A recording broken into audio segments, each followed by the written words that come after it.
Now, unless you've been a victim of Ariel Castro's basement, I would imagine you've probably heard by now that Saints Row 2 and Saints Row 3 are some of the best open world games of all time. But Saints Row 1 is a little gem that deserves a lot more attention than what it gets. The first thing that you're asked to do when you start up a new game is to create a character. If you've never seen me play a Saints Row game before, here's a short example of what I can do with their elaborative character customization. This is perfect. This is how we want him to look. So, is this too much? I went with an African American on this game because I'm literally the whitest guy I know. I mean, whenever I try and wear my trousers below my arse, they automatically just teleport back onto my waist. And if I attempt to listen to Kendrick Lamar, Nickelback just starts playing instead. Even down to things like hairstyles. You wouldn't catch me rocking cornrows or an afro because I simply just couldn't pull them off. But Saints Row gives me the ability to really feel the power of an afro and look good doing it. After spending 15 minutes on this, he was finally done. He looked like a human Instagram filter, and all it was left to do now was give him a name.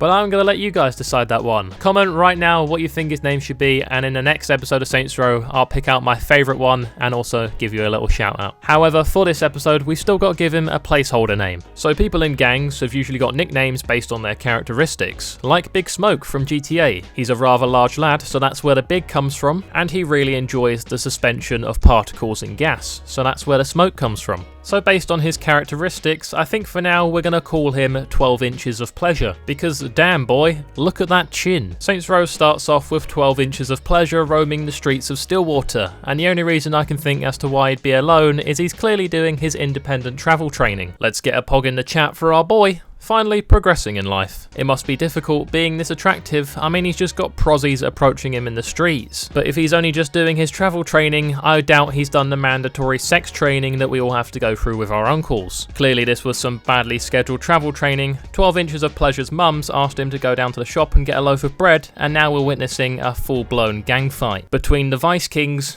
the Rollers, and the Los Coronas.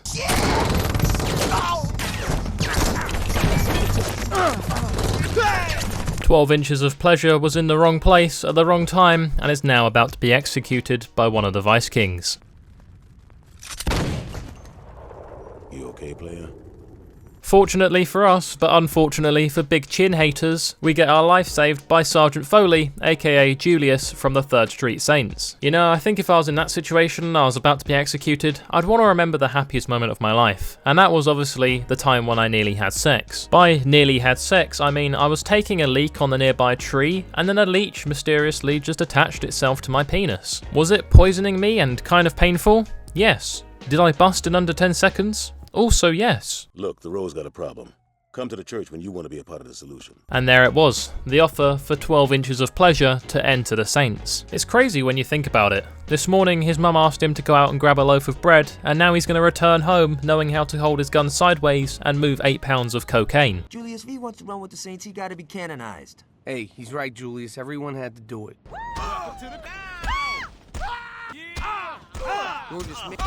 Welcome to the 3rd Street Saints. Wow, that initiation for joining the Saints was actually quite easy compared to real life gangs. I speak from experience because I once tried to join a local gang in my area called the LGBTQ community. My initiation was I had to prove I was actually gay, so I said no worries and showed them my copy of Dirty Dancing on Blu-ray. But apparently that doesn't make me gay, and I'm a bigoted stereotype arsehole. Now that I was a part of the Saints, it was time for me to get a piece. I am a gangster, but I'm a gangster on a budget who's financially responsible, so I couldn't yet get the Magnum or the Desert Eagle, we just had to go with the bog standard Vice 9. And looking at all of these guns actually made me kind of respect school shooters a little bit more. I mean, guns are expensive, and you've got to grind your ass off working to get the money to then actually get said guns to do the shooting. Now that I had my piece, it was time for us to start a mini gang war. To do so, all you've got to do is find someone that wears different colours to you and looks like an early 2000s wannabe rapper. Then you just start unloading your clip, doing absolute bits on rival gangs. But one thing you may want to consider is there could be some civilians caught in the crossfire.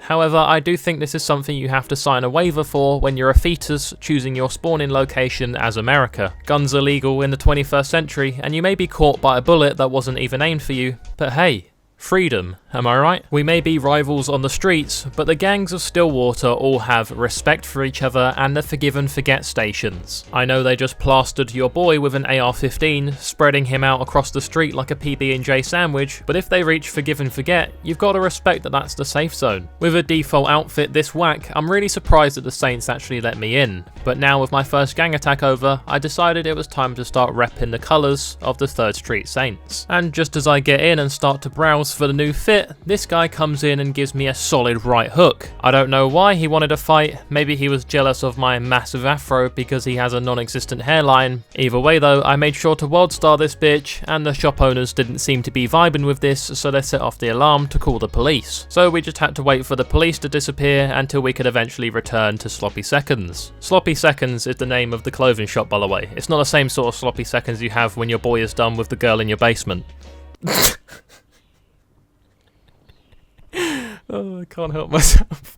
Why did I say that? Police dealt with, and it was time to do what many thought impossible. Make 12 inches of pleasure look even better. Ooh, if I'd have would that be all? And What are you saying to my guy? Hot. Does he look like a gangster? Yeah, get his helmet. With a real life female's approval, we now know that 12 inches of pleasure is going to have the ladies more dripping wet than an adult diaper. So to play the main missions in this game, you need to complete small little activities on the side to build up your respect. And our first activity was to recruit some decent looking hoes for our pimp in the Saints, because the only option he has right now looks like an unfunny Amy Schumer. So just Amy Schumer. How do you recruit fine looking hoes, you're asking? Well, actually it's quite simple. You just do a drive-by on their current pimp and then they'll join you to go and be with your pimp. Is it morally wrong? Probably.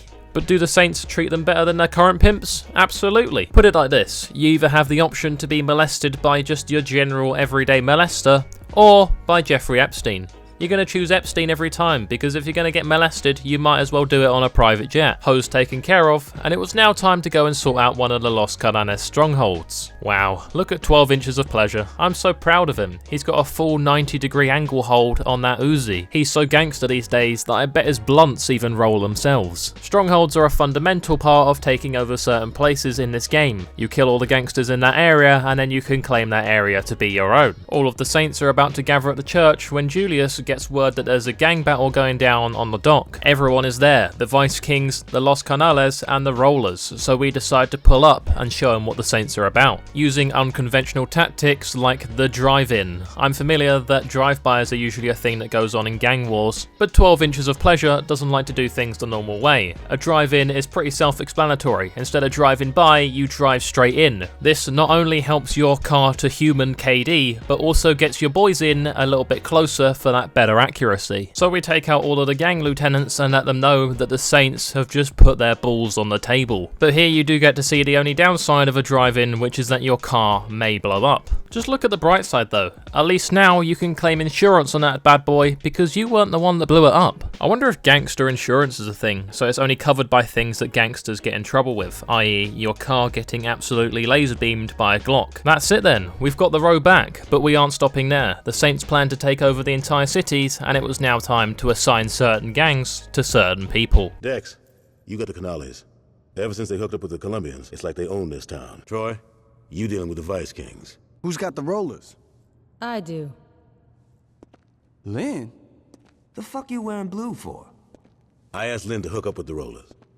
We don't know much about these fuckers, so I wanted one of us on the inside. It's our time now. Let's get this shit started. We now had a choice. Whichever gang we wanted to take down first, we could. But before any of that, 12 inches of pleasure had worked hard the past few days and has earned himself a little break. So we nip over to the drugstore and buy one bong. But don't worry guys, I didn't actually smoke it, I took it outside and smashed it on the curb. Because doing a marijuana is what's ruining America. Before we took care of any more gang business, I had to earn a little bit more respect. So I did this activity for a geezer named Phil, where you basically just hijack cars and deliver them back to him. When everything was finished up though, I didn't have a car anymore. So I thought, well, we'll just take the train, forgetting that 12 inches of pleasure has only recently done his independent travel training and clearly wasn't quite sure yet how trains actually work. You're gonna love what I got planned for the Vice Kings. So the first gang I wanted to get my hands on were the Vice Kings, purely because the guy earlier in the video who was about to execute 12 Inches of Pleasure was a member of the Vice Kings. So I meet up with Johnny and Troy to discuss a little business about them and how we're going to go about taking them down. Midway through this meeting though, Johnny gets a call from his girlfriend Aisha, and it turns out her sister has actually been kidnapped by one of the Vice Kings. So this was 12 Inches of Pleasure's time to get his hands on the Vice Kings and also prove his loyalty to Johnny. Tail those bitches back to wherever they go and get those girls back. I managed to quickly find the kidnapper, but then I just have to tail them for a little bit to see where he's actually taking Aisha's sister. It's okay though, I'm a pro at doing this whole stalking / tailing thing. I do it all the time to my girlfriend. We haven't actually agreed on being boyfriend-girlfriend yet, but I saw her about 6 months ago and we brushed shoulders on the street, so that has to mean something, right? So after tailing them in my Karen mobile for around 5 minutes, we eventually find out that the Vice Kings are taking Aisha's sister to a warehouse, in a process that actually looks very similar to what I imagine Amazon go through when recruiting employees to work in their warehouses. We shoot up the warehouse in what I'd imagine most Amazon warehouse employees wish would happen one day, to then only find out that the girls are in the back room and the guy who has a key is at the strip club. So we find ourselves at the strip club, and as 12 Inches of Pleasure is blowing the faces off pimps, I noticed something a little bit strange about this strip club. There's no private rooms anywhere. So what, you get a lap dance and it just happens out in the open? It seems like quite a bad business model, because I imagine a lot of people would be really uncomfortable with that. I mean, I personally have no problem with it, because me and the boys often give each other lap dances to really feel our masculinity, and also further the bond between us all. Getting back to the warehouse with the key, and we find out it wasn't just Aisha's sister who they kidnapped. There was a couple of other girls, including this one, who I'm honestly not actually sure how they ended up in this circumstance.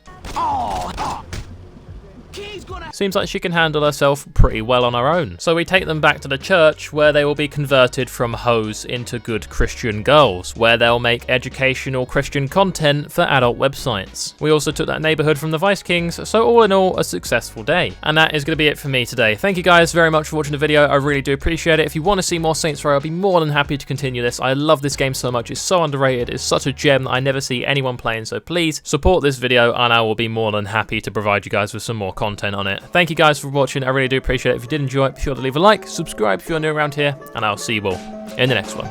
Bye bye.